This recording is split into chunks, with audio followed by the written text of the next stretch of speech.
Howdy y'all and welcome to the Lady Long and Run Show. Je suis ravie de vous accueillir sur cette nouvelle vidéo dans Be a Horseman. Vous avez pu voir qu'il y a de nouvelles séries sur la chaîne YouTube qui est également Be a Rancher. Cela faisait déjà un petit moment qu'on voulait faire ces vidéos sur la vie de ranch, la vie de farmer. Ces vidéos permettent à ceux qui ne le savent pas de voir comment se passe la vie dans un ranch ou la vie en exploitation agricole. En tout cas, un grand merci à tous ceux qui m'ont envoyé leurs commentaires et leurs petits mots d'encouragement. Ça me touche énormément. Vos commentaires me permettent d'orienter les vidéos pour toujours plus de connaissances sur le cheval et toujours améliorer la relation avec votre cheval. Nouvelle vidéo sur un vaste sujet qu'est l'équitation.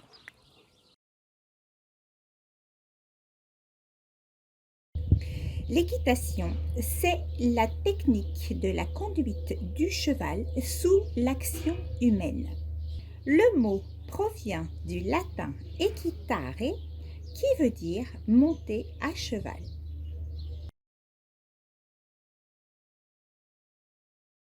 On a des traces du cheval il y a environ 53 millions d'années, où c'était un animal forestier qui a commencé à migrer vers les plaines jusqu'à environ il y a 5 millions d'années, pour n'être plus qu'un animal de plaine. La domestication du cheval ne date qu'il y a 6000 ans. L'équitation tient historiquement un rôle utilitaire puisqu'elle est développée principalement pour faciliter les déplacements. À cela s'ajoute un rôle militaire avec les chevaliers et la cavalerie, puis une orientation vers la pratique sportive et de loisirs.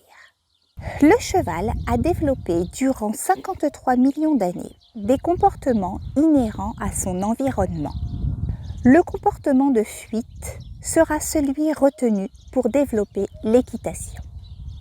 La nécessité d'apprendre à utiliser et à contrôler la force et la puissance du cheval au combat et à la chasse sera la première motivation du développement de l'équitation. L'histoire de l'équitation est longtemps restée ignorée, voire méprisée. Seule la pratique étant jugée utile. On n'a pas l'habitude de vous enseigner l'histoire de l'équitation en centre équestre, pas plus que la connaissance du cheval. Mais les temps changent. Cette histoire est longue puisqu'elle couvre l'époque de la domestication durant la plus haute antiquité jusqu'aux temps actuels. La généralisation de la cavalerie 1000 ans avant notre ère, l'élaboration de la selle à arçon 1000 ans plus tard, et enfin, le passage de l'équitation du domaine militaire au domaine civil sont les trois principales transformations dans l'histoire de l'équitation. La plupart des principes de l'équitation sont inventés durant les 2 millénaires qui vont de l'époque de Xénophon jusqu'à la Renaissance. Ces principes sont surtout des outils visant à mieux contrôler le cheval. Au 5e siècle avant Jésus-Christ, Xénophon écrit 2 ouvrages où il traite de l'équitation et de l'art du maître de cavalerie. Ces principes sont clairs et précis et presque tous demeurent admis par l'équitation académique classique. Les traités de Xénophon marquent une profonde connaissance du cheval, de son utilisation et une conception de son dressage dans laquelle entre physique et psychologique. De l'Empire romain jusqu'au Moyen-Âge, le développement de l'équitation est fondamental. Il comprend l'arrivée de l'étrier, puis de la selle, et enfin l'arrivée du fer à cheval. Une grande variété de systèmes est alors inventée pour mieux contrôler le cheval. Principalement la bride et des morts variés, puis l'éperon vers le milieu du XIVe siècle. La Renaissance et la fin de la cavalerie lourde entraînent une nouvelle sélection des chevaux de guerre, beaucoup plus légers et beaucoup plus maniables. Le dressage classique se développe énormément sous l'influence des écuyers italiens qui créent les premières académies pour obtenir des chevaux beaucoup plus légers. L'Italie, au croisement de l'influence occidentale et orientale, permet la découverte de nouveaux modèles de chevaux. La famille impériale des Habsbourg fonde en 1580 les haras slovènes de Lipica et en 1572 le premier hall de l'école espagnole de Vienne. Pendant ce temps, en Amérique, les premiers colons espagnols introduisent des chevaux barbes et andalous sur les deux continents américains. Depuis le XXe siècle, la fin de l'utilisation industrielle et militaire du cheval provoque un nouveau changement.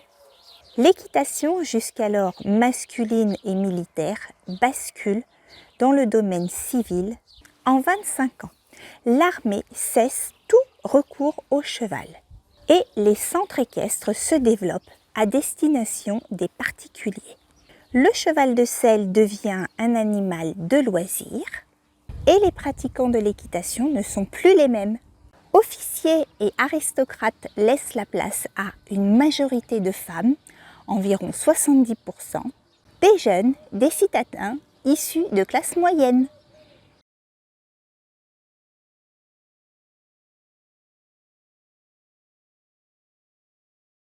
Dépourvu d'un cortex préfrontal, le cheval n'a pas la capacité d'analyse. Le cheval a été intégré malgré lui dans un monde qui n'est pas le sien. Et pour survivre, il a dû développer des compétences pour interagir avec les individus de ce monde. L'équitation est une de ces compétences. C'est un mode de communication qui lui permet d'interagir avec l'homme de quelque manière que ce soit. On a vu que le cheval n'a pas la notion de bien ou de mal, de correct, d'incorrect, de bon ou de mauvais, qu'il apprend par situations associatives et qu'il retient parfaitement les situations qui lui profitent et celles qui ne lui profitent pas. En gros, l'équitation en elle-même ne veut rien dire pour le cheval. C'est juste un moyen de communication associé à une situation attractive ou à une situation aversive avec l'homme. On a vu qu'historiquement, l'équitation est un moyen de contrôler le cheval, donc un moyen de restriction de liberté. Si cette restriction de liberté est associée à quelque chose d'agréable pour le cheval, celui-ci ne s'y opposera pas. Si elle est associée à quelque chose de désagréable, brusque, voire mortel, le cheval s'y opposera de toutes ses forces.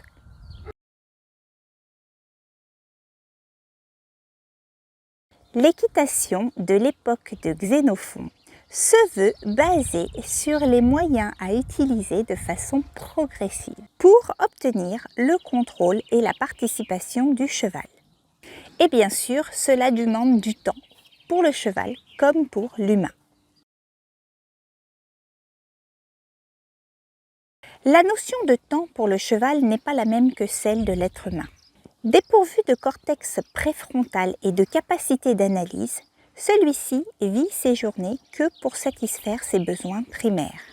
60% d'alimentation, 20 à 30% de repos, 4 à 8% pour se déplacer et 4 à 8% pour surveiller son environnement. Le cheval vit dans l'instant présent.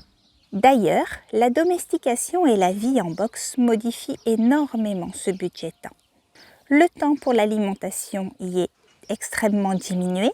Le confinement restreint le déplacement et le contact social.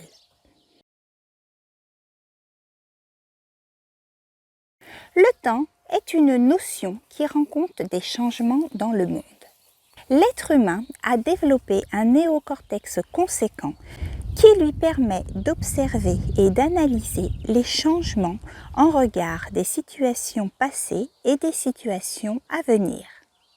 La mesure du temps écoulé entre deux événements est le principe qui définit la vie quotidienne de l'être humain.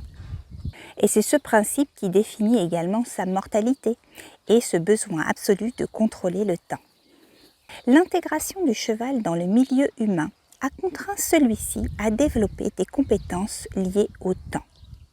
N'importe quel herbivore sait dans sa nature profonde que de prendre de l'avance sur le prédateur lui sera salutaire. C'est exactement cette compétence que le cheval a développée dans le milieu équestre, à la seule différence que le cheval n'en a pas conscience.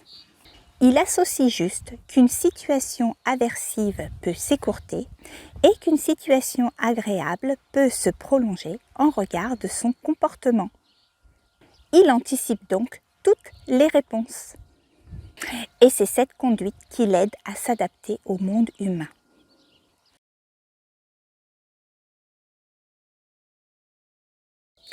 Bien que dans l'esprit de beaucoup de personnes, l'équitation est l'art de monter à cheval, cela n'en est rien suffisant, car l'équitation se définit aussi comme une rencontre entre le cheval et l'humain, lors de laquelle une compréhension mutuelle et une complicité doivent s'instaurer.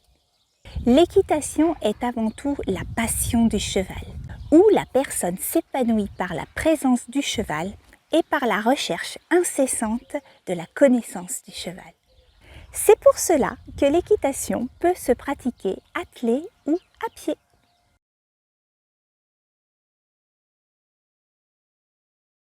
Le travail à pied représente le meilleur outil pour établir avec l'animal une relation saine, fiable et durable, basée sur le respect et la confiance mutuelle. Outre le fait indéniable qu'il offre un moment de complicité unique avec l'animal, il permet surtout d'ouvrir l'esprit humain sur une nouvelle relation plus respectueuse et plus éthique de l'animal. C'est aussi le meilleur outil pour assurer sa sécurité. On a vu que la majorité des accidents avec les chevaux arrivent surtout lors de la manipulation en main. Développer son savoir-faire au sol et l'éducation de son cheval en main permet indéniablement d'assurer sa sécurité à pied. Et cela prépare de façon plus respectueuse le travail monté. Chez le cheval, la curiosité est un trait de personnalité qui le pousse à explorer son environnement et à prendre connaissance du monde qui l'entoure.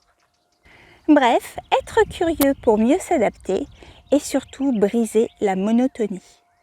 L'environnement domestique offre de multiples sources de distraction auxquelles les chevaux s'habituent le plus souvent et deviennent indifférents si elles n'ont pas de conséquences sur eux. Parfois, leur univers est assez pauvre la majeure partie du temps, en particulier s'ils vivent au box 23 heures sur 24. Qui plus est, sans vue sur l'extérieur. Les privations sensorielles accentuent les réactions de peur et empêchent la curiosité naturelle. En cela, le travail au sol permet d'utiliser la curiosité naturelle du cheval pour l'aider à comprendre encore mieux l'environnement humain. Il permet de développer la connexion et la compréhension mutuelle et d'assurer la sécurité de tout le monde.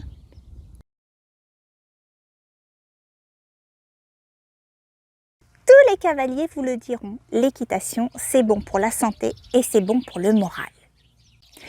Qu'elle soit montée, attelée ou à pied, l'équitation permet d'améliorer ses capacités psychomotrices et de conserver une bonne tonicité musculaire.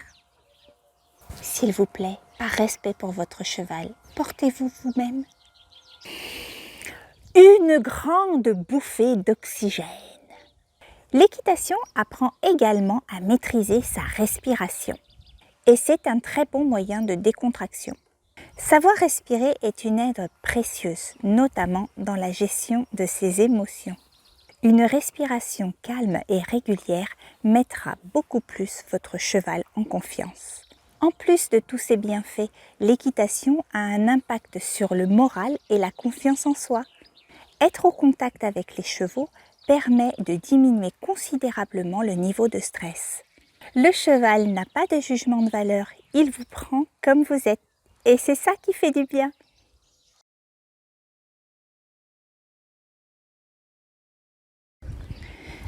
Nous sommes aujourd'hui obligés de jeter un regard nouveau sur la relation entre l'homme, le cheval et l'équitation. L'équitation a trop longtemps été associée aux moyens de lutte mis en œuvre pour soumettre l'animal à la volonté de l'homme. Cette prise de conscience de l'abus des cavaliers sur les chevaux a permis de comprendre que l'équitation montée n'est pas indispensable pour être dans une relation gratifiante avec le cheval. Et surtout, cette prise de conscience a permis de comprendre que nous n'avons pas commencé par le début en équitation, c'est-à-dire la connaissance de l'animal.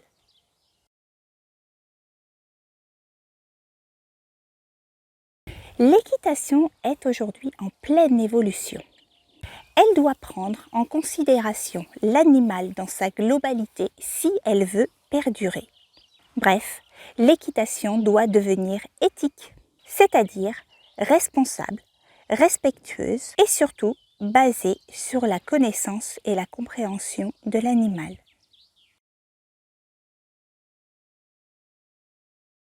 L'équitation doit respecter certains principes. Il s'agit des 10 principes fondamentaux de l'ISES, International Society for Equitation Science, préalablement diffusé par messieurs Grévy et McLean en 2006, puis développé par monsieur Andy Booth dans le cursus Horseman Science. Principe 1. Respecter l'éthologie et les capacités cognitives du cheval. Principe 2. Connaître et appliquer correctement la théorie d'apprentissage. Principe 3. Instaurer des signaux faciles à distinguer. Principe 4. Façonner progressivement les réponses et les mouvements par modelage. Principe 5. Travailler les réponses une par une. Principe 6. Apprenez-lui une réponse par signal. Principe numéro 7. Instaurer des habitudes. Principe numéro 8. Rechercher la persistance des réponses. Le cheval se maintient seul. Self-carriage. Principe numéro 9. Éviter et dissocier les réactions de fuite. Principe numéro 10. Maintenir le stress et l'excitation à son minimum lors de l'entraînement.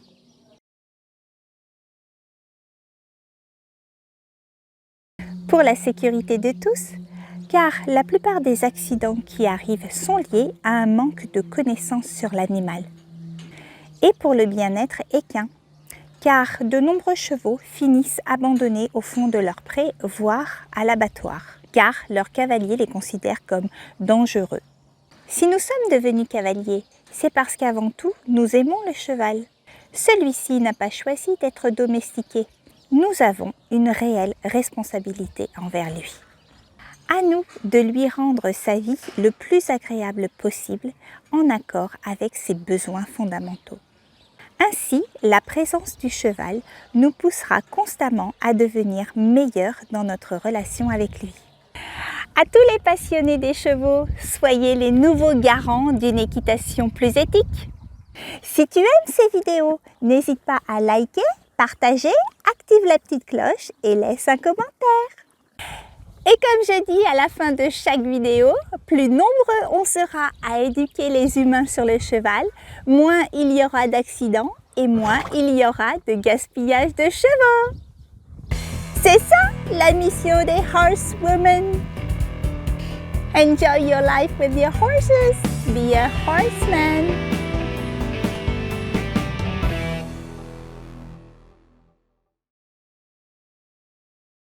Tiens, bonjour.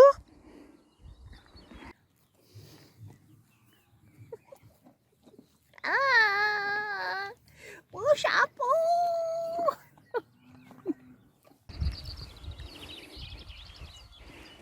Pardon. Voilà pourquoi mon chapeau a des rebords qui tombent. Parce que ce sont mes chevaux qui me les arrachent. Oups, oups. Alors viens ma doudounette. Par où qu'on va? Doudounette, elle est... Oh là là, doudounette, hein. Oh, ma petite doudounette, hein. Bah oui. C'était tes grosses doudounettes, là. Oh là là. C'est débile ce que je dis. C'est complètement débile. C'est juste. C'est juste quoi? Attractive ou à une situation aversive avec l'homme. Mimi, dis bonjour à la caméra. Bougez la caméra, Mimi. Salut, poney.